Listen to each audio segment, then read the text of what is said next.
The reign of Ramses II, Ramses the Great, one of the most long-lived and prosperous pharaohs of all time. His was a time of miracles and a time of plagues, where the seas part and myth and reality collide. 3,000 years later, a tomb in the Valley of the Kings is rediscovered. A skull inside it bears signs of a violent death. Are these the remains of Ramses' firstborn son, the child the Bible says was cut down by the hand of God? Using the latest forensic techniques, a team of researchers wants to make sense of fact from fiction. Will they find evidence of divine wrath or uncover clues to an unsolved murder, unearthing an ancient secret that will revolutionize history as we know it?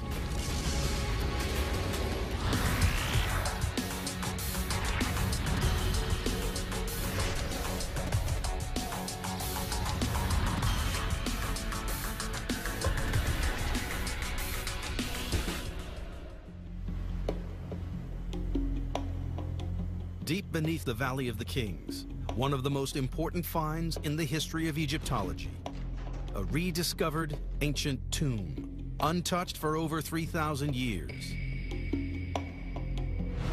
Professor Kent Weeks is the man who found it.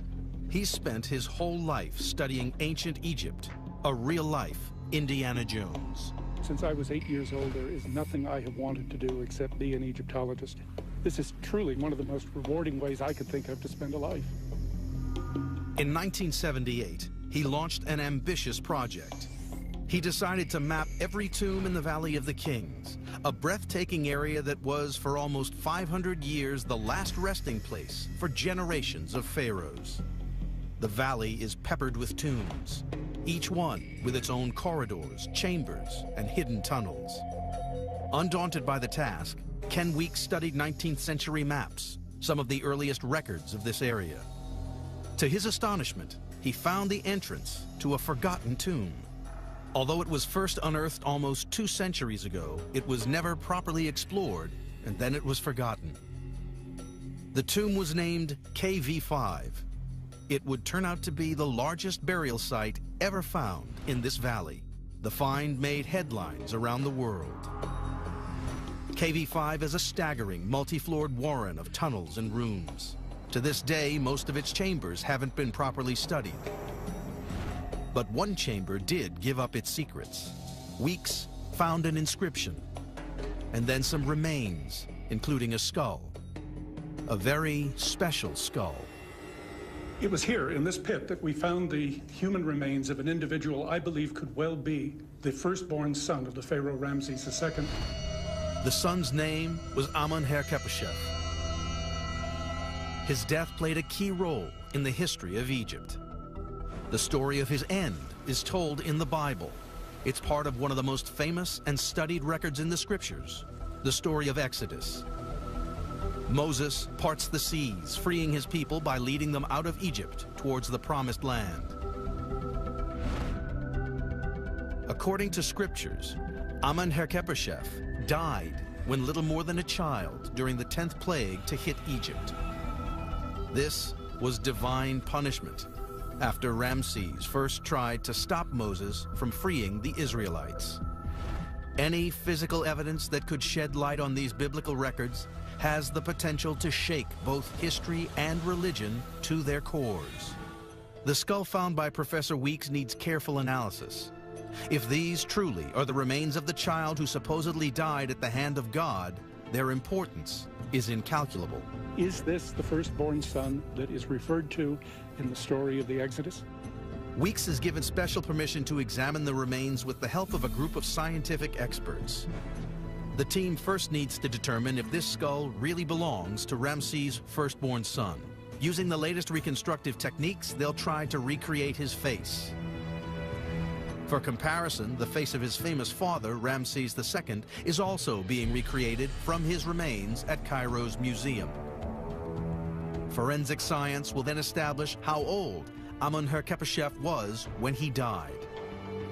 They hope a detailed analysis of the skull can also explain the wound on the side of his head. Is it a sign of a mysterious biblical plague, or evidence of a brutal and violent end at the hand of man?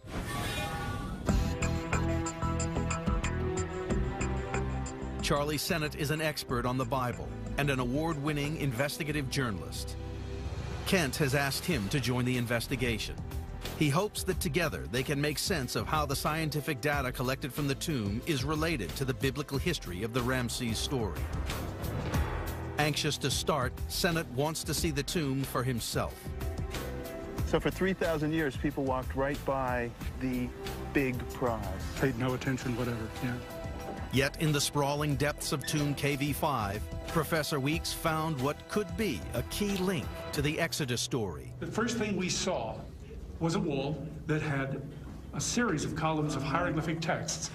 And these texts give the names and the title of the firstborn son of Ramses II, Amenhotep, who is shown, here's his head.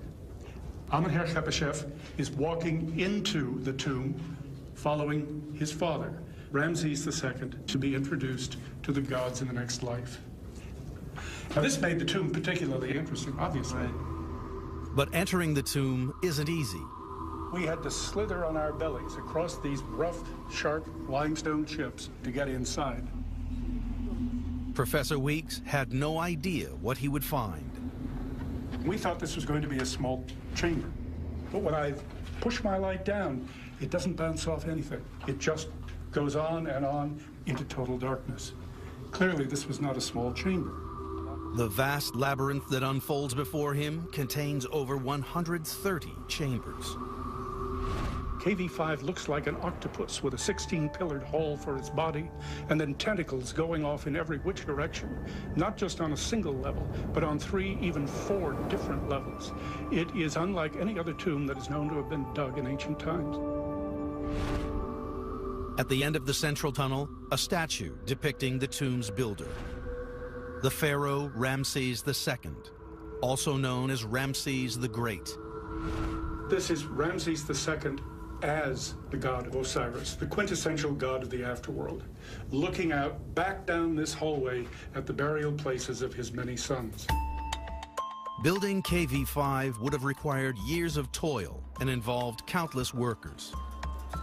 It was a monstrous endeavor.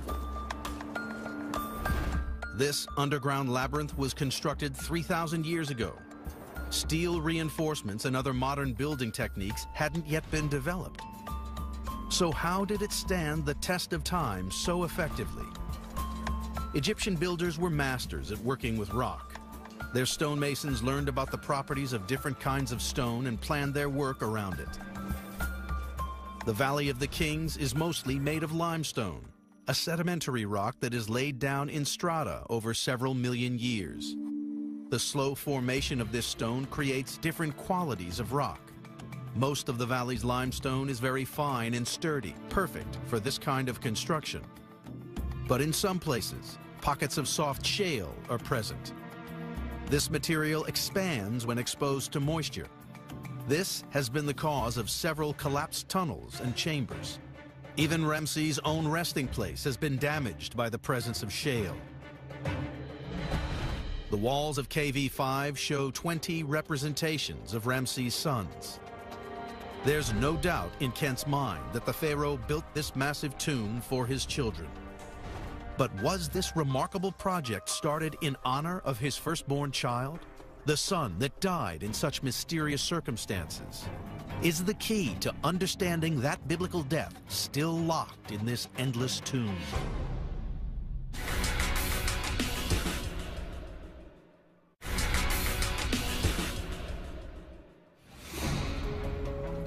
Ramses the Great was responsible for building KV5.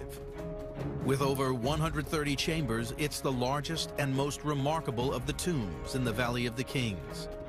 Rediscovered by Professor Kent Weeks, KV5 contains remains thought to be those of Ramses' firstborn son, the child the scriptures say was killed by the hand of God. But the skull that's been recovered shows a deep fracture. Is it a sign of a mysterious biblical plague or evidence of foul play by man? How did the Pharaoh's son die? Kent knows that to uncover the truth about what happened, he needs to first investigate Ramses' reign. When you start making a list of the attributes of Ramses II, you're almost immediately talking in superlatives. He was a king who lived well into his 80s at a time when the average Egyptian male probably lived only about 35 to 40 years. He had scores of wives, probably hundreds of children. He built more temples than any pharaoh in Egyptian history.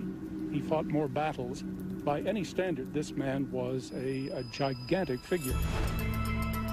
A figure that lived at a key historical moment. He was at the center of events that still today are central to a number of the world's religions.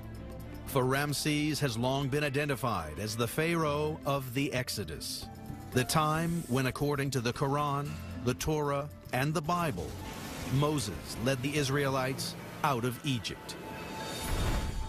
But of all the people mentioned in those scriptures, he is unique because his body has been recovered and his mummy is on display at the Cairo Museum.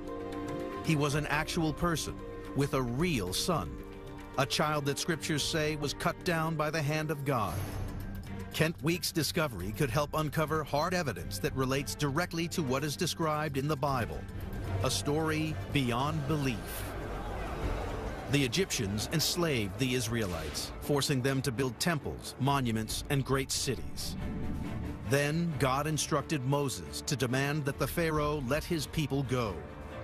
When the Pharaoh refused, God visited plague after plague on Egypt, disease, storms, and infestations. After 10 terrible plagues, the last of which was responsible for the death of his firstborn son, the Pharaoh Ramses relented. But then he changed his mind. His chariots pursued the Israelites across the desert to the Red Sea.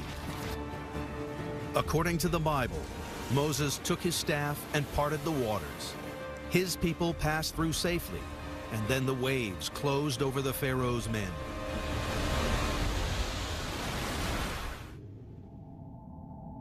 Professor Weeks' investigation has major implications for one specific part of this story, the 10th plague that rocked Egypt, the death of the firstborn son.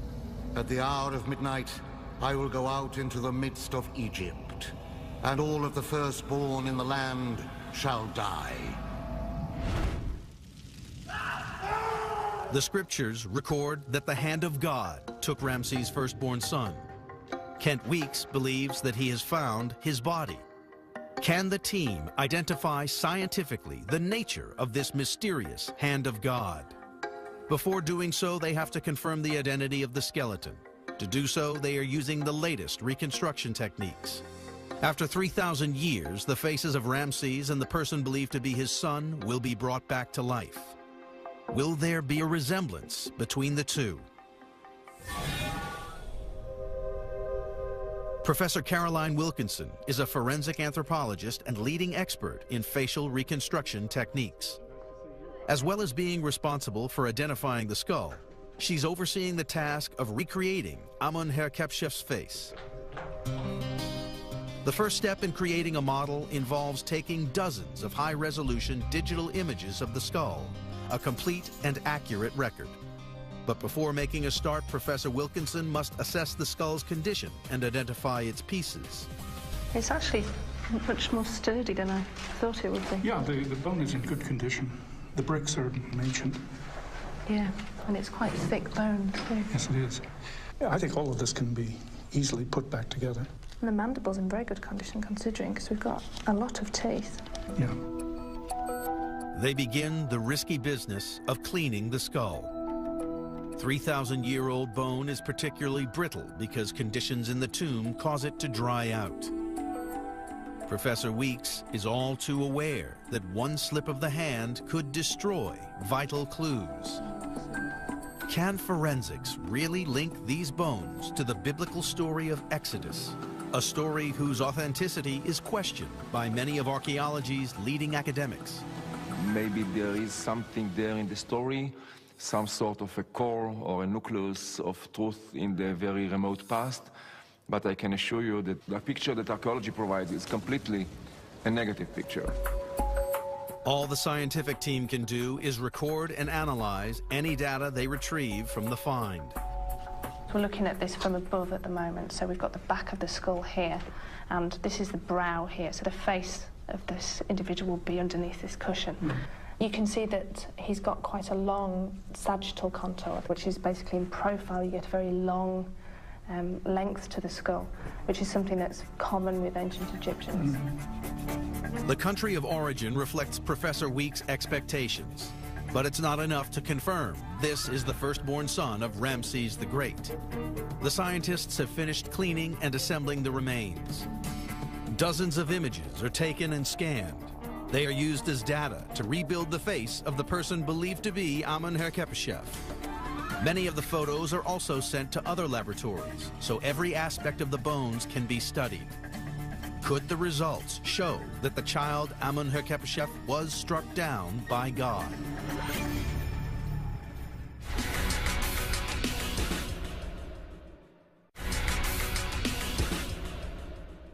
A skull has been found in KV5, the largest tomb in the Valley of the Kings. It bears signs of a violent attack. Could this be the skull of Amun-Herkhepeshef, the firstborn son of Pharaoh Ramses the Great? In the story of Exodus, scriptures say the boy's life was cut short by the hand of God. A team of scientists is examining the body, trying to make some sense of this claim. Up until now, archaeology has failed to provide clear answers about the facts relating to this major biblical event. But why is that? The simple answer? The Egyptians left no record of the events in Exodus. This could make it easy to dismiss the whole story as a myth, but the meaning of Egyptian records is never clear. Ramses II was a great pharaoh. Like a modern politician, he knew his image was extremely important. Archaeological evidence shows that he made sure the official records portrayed him as the greatest and most powerful of all Egyptian leaders. In the story of Exodus, he is left defeated by a group of rebellious slaves. It's not an image he would have wanted to record. We will never get an Egyptian record of the Exodus in a formal sense, ever, if we found every stone block in Egypt, because that was not done. Knowing Egyptian records can be flawed, Charlie Sennett keeps up his hunt for other physical evidence that could make sense of events described in Exodus. The investigation in KV5 is now key to finding out what really happened. The scientists could provide the facts needed to understand the events surrounding the departure of the Israelites from Egypt. Well, at this early stage, it's unfair of me to ask, but do you think he is a member of the royal Ramessid line? There's nothing remarkable with this skull that would help us suggest a family link. And I was a little surprised by the low proportions of this skull, because on Ramesses he's got very long proportions between the nose and the mouth and the chin. And this one doesn't really show the similar proportions. That doesn't, however, mean that they're not related. It's just not a consistency. Kent is going to have to wait for his answers, but the team is making progress. Having already cleaned and taken digital photographs of the skull, the team begins the final process, the craniometrics. Craniometrics are precise measurements of the skull that reveal family similarities through key points, like the distance between the nose and mouth and the proportions of the face. Professor Wilkinson hopes to show a clear family link between Ramses and the skull believed to belong to his firstborn son. While the team is busy extracting information from the remains in Tomb KV5, Charlie Sennett is applying his in-depth knowledge of the Bible to try and uncover clues that will make sense of the events described in Exodus. The Bible records that Ramses forced the Israelites to build him the most lavish of cities, packed with temples and monuments. The first and greatest of these cities was Pi Ramesses. Charlie Sennett believes that if the scriptures are accurate, evidence of such large-scale building projects should remain today. For centuries, no trace of Pi Ramesses was found. Some archaeologists thought it was just a legend, but lengthy investigations finally showed the city to be real. Most of its remains now lie hidden beneath this field of crops. Egyptologist Ted Brock shows Senate the only artifact that can still be seen above the ground, a pair of feet. So we know we have Ramses here. Exactly. We know that Ramses is mentioned in the Bible. Are we getting closer to narrowing down this as the setting, do you think? If you accept the idea that Ramses was the pharaoh of the Exodus, then yes, this would be the site of all of the drama that's described in that chapter of the Bible. This is the site where, according to the Bible, Moses confronted Ramses, and where the pharaoh's firstborn son was cut down by the hand of God. In Tomb KV5, the scientific team has been busy trying to uncover the truth about that death. Now, this is what fascinates me, this wound. Can you tell whether this was caused before death or after death? Can science reveal the true nature of Amun-Herkhep-Shef's wound?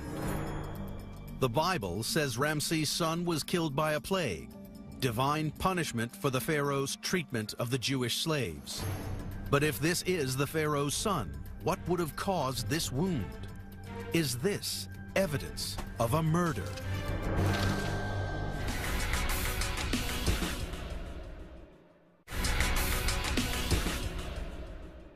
In Egypt's Valley of the Kings, Professor Kent Weeks has recovered a skull. He believes it belongs to the firstborn son of the great Pharaoh Ramses. It shows signs of a violent encounter.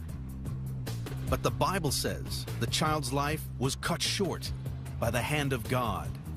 Is this skull proof he was murdered instead? Now, this is what fascinates me, this wound. Can you tell whether this was caused before death or after death? Well, my initial impression is that it's not a post-mortem wound, that it's at the time of or before death. You think it could have been the cause of death? Possibly, but this isn't really my area of expertise, so I'd like to take our images and measurements back to a colleague and consult with her. Professor Wilkinson has finished her examination of the skull in KV5. She takes all the data back to the lab for further analysis and processing. First, the identity of the skull has to be confirmed. We use facial reconstruction primarily for forensic identification, so when the police find a body that they can't identify by the usual channels, they'll get a reconstruction done, and that'll go out to the public in the hope that someone will recognise the individual. We have about a 70% success rate with recognition and identification. The data gathered in KV5 is also processed by a forensic anthropologist. She wants to answer two key questions. What was the cause of death? And how old was the victim when he died?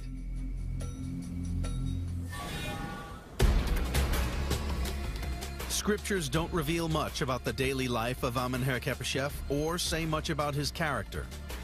Biblical investigator Charlie Sennett wants to build a picture of Ramses' son to help him determine the factual accuracy of the events described in Exodus.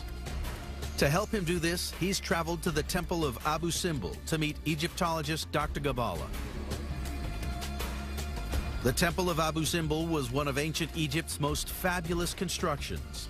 Its inner sanctum was even aligned so that the sun would strike Ramses' statue on the summer solstice. Come to the Holy of Holies itself. And these, of course, are the gods. These are the four gods. And Ramses has chosen to seat himself with the gods. With the gods, because he considered himself as one of them. The temple holds key evidence for Sennett's quest to find out more about Ramses' firstborn son. It contains wall carvings that depict Amun-Herkhep-Shef in all his pomp and glory. Well, here is the evidence of the eldest son of Ramses II, Amun-Herkhep-Shef, great commander of the Egyptian army, royal scribe, the eldest son of the king. So you can see here the written and pictorial evidence of Amun-Herkhep-Shef. For Sennett, this is a revelation. The general understanding is that the pharaoh's son was an innocent child, even though the scriptures never actually state his age. The person described here is a man old enough to hold a position of power, old enough to command an army.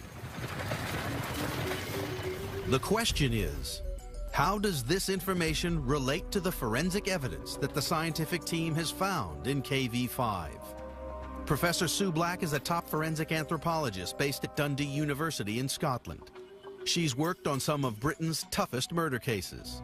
She's been analyzing photos of Amenhotep's skull. The first task is determining the skull's likely age at death. On the surface of the skull, when you look at them, there are little lines that look like little interlocking sort of jigsaw lines. And these are the sutures where different bones of the skull come together. And they close with age. And what you can see is that it is elevated. It hasn't started to fuse across yet. And that's a good indication that we're not looking at an individual of advanced middle years. So happily in the 30s, I would say, more than anything. A man in his 30s would be the right age to be a military commander. So this skull could potentially belong to Amenhotep. For generations, it's been assumed Ramses' firstborn son died as a child. If this is his skull, those assumptions must be wrong. So how does this new evidence affect the story of the Exodus? And why does his skull appear to show signs of a violent death?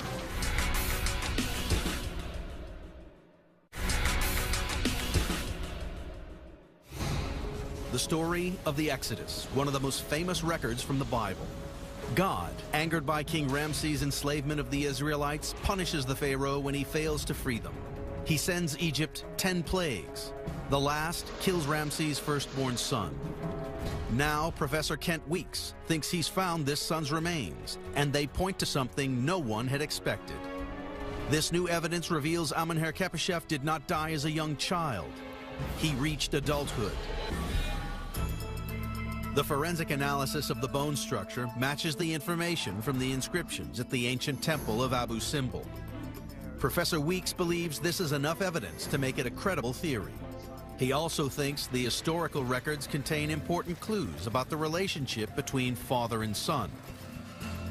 Ramses reigned for an extraordinarily long time, and in the 30th year of his reign, he organized a jubilee called a Sed Festival. This was a traditional celebration. Its purpose was to officially turn Ramses, already a pharaoh, into a god.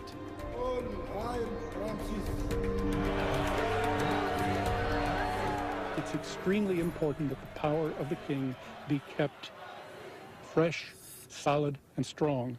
And the Sed Festival was one way of ensuring that his relationship with the gods and his relationship with the people continued to be as strong and wholesome as possible. By becoming a god, Ramses would not only glorify himself, he would also automatically transfer his secular powers to his firstborn son. As heir apparent and commander-in-chief of the army, Amenhotep was made the effective ruler of Egypt.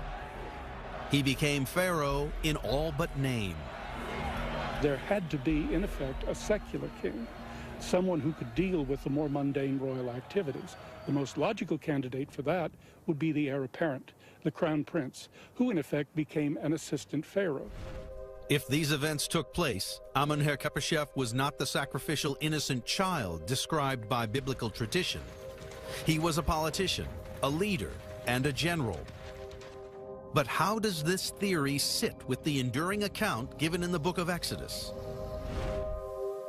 Charlie Sennett is investigating one of the most mythical parts of the Exodus story, the visiting of 10 plagues upon Egypt. It's easy to dismiss biblical stories like the Exodus and say these are fables, mystical stories of the ancient world. But the plagues, as they afflicted Egypt in the story of Exodus, they're not about sea monsters or dragons or witches. These are natural occurring phenomena. Frogs, flies, boils. These are things that happened in nature right here on the Nile. Is there a scientific explanation that can account for the 10 plagues? The River Nile has been at the center of Egyptian civilization for millennia. Its water is the lifeblood of the kingdom, and its importance made it a central feature of the country's religion and beliefs. A drought was a sign of the gods' displeasure. Regular floods were a divine blessing, a source of rich, fertile soil and water. But on very rare occasions, that divine blessing could become a curse. Egypt was wholly dependent on the Nile. The flood comes down in July, August, and they can plant and they can live on the crops. But if it comes down extra high, extra heavy, it can be a curse. A series of plagues in Egypt might be explainable by a precise sequence of events.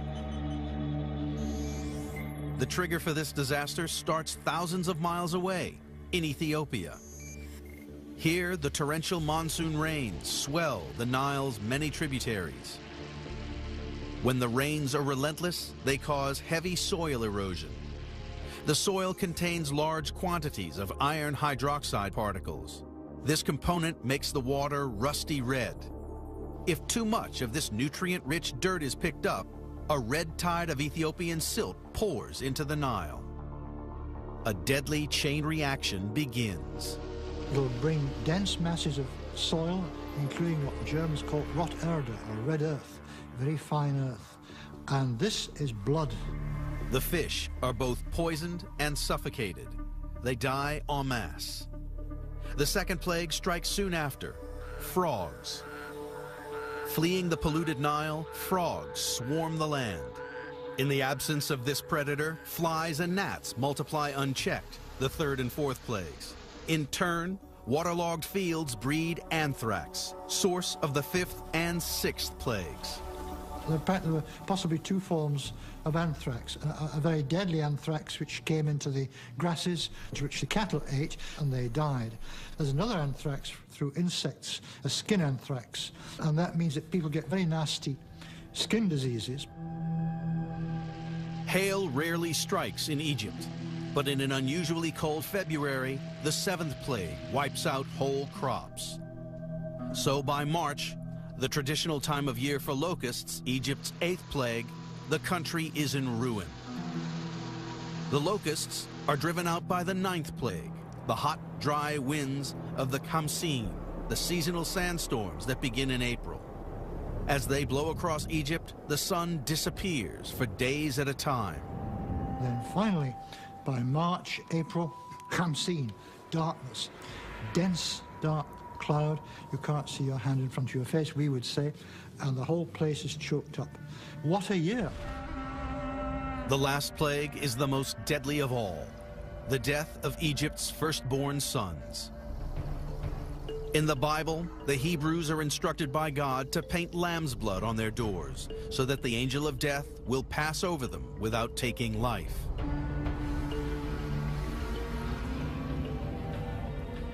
Thus saith the Lord, at the hour of midnight I will go out into the midst of Egypt, and all of the firstborn in the land of Egypt shall die. And there shall be a great cry throughout the land, such as there was never like it, nor shall be like it evermore. If it took place, this is one event that defies all scientific explanation. Could the skull Kent Weeks found explain how Egypt's firstborn sons actually died?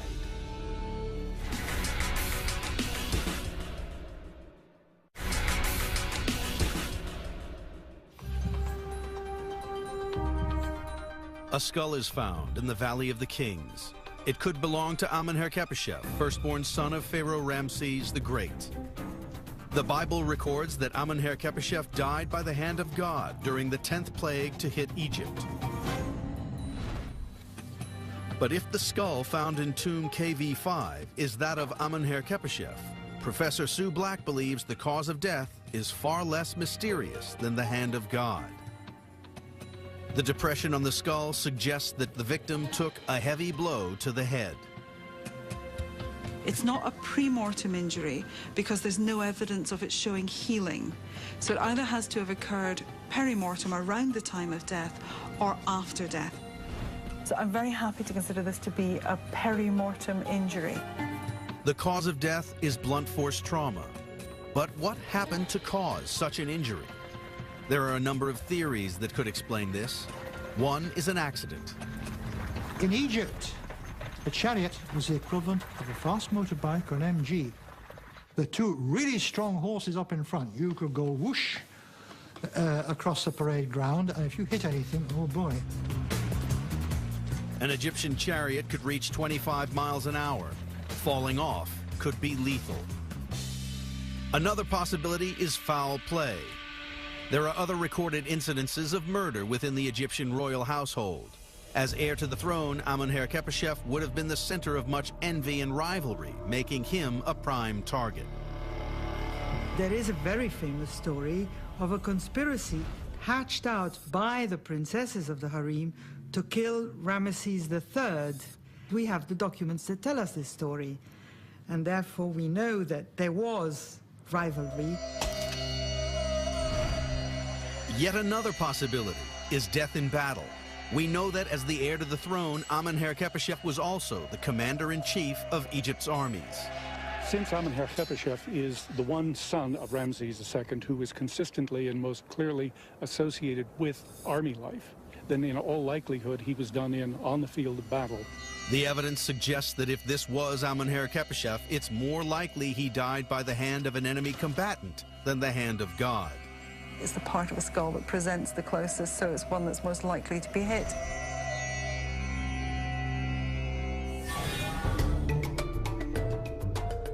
The fact that Amenhotep, if that is who it is, was out fighting a battle doesn't tell us where the battle was. It doesn't tell us who he was fighting. Professor Weeks and Charlie Sennett have constructed a theory around the data they've collected. It could bring together the biblical account and the archaeological evidence that's available.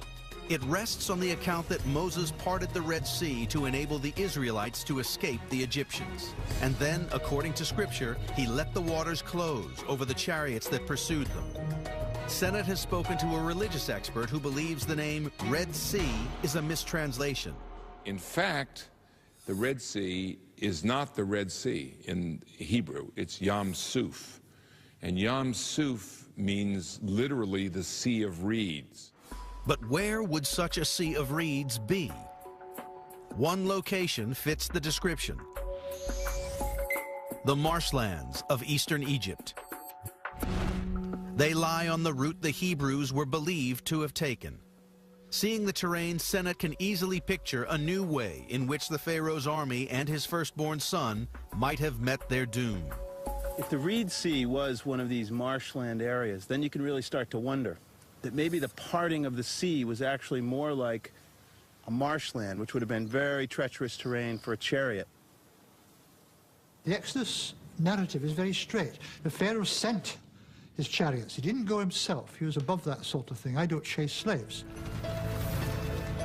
Amenhotep, as commander-in-chief and heir to the throne, would have been the most likely candidate to lead such a mission. But why would Ramses have sent such a large and elite force to dispose of some defenseless slaves? One theory is that Moses' Israelites were not a defenseless procession of refugees, but a smaller, warlike band of rebel slaves. The Old Testament says he comes out in a mixed company with armed people. So did the Pharaoh dispatch his forces into the Reed Sea, only for the Hebrews to lure them into an ambush? Trapped in marshland and unable to maneuver, chariots might have been easy prey for a band of armed slaves. Did they take vengeance on their former masters? Did they kill the Pharaoh's own son?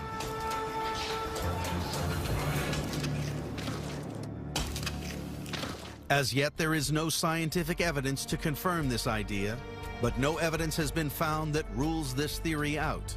So could the biblical references in Exodus be a metaphor for such an event? Professor Weeks and Charlie Sennett believe the clues they've uncovered point to events unfolding in this way. However it happened, the death of Amenhotep must have been a terrible loss to Ramses.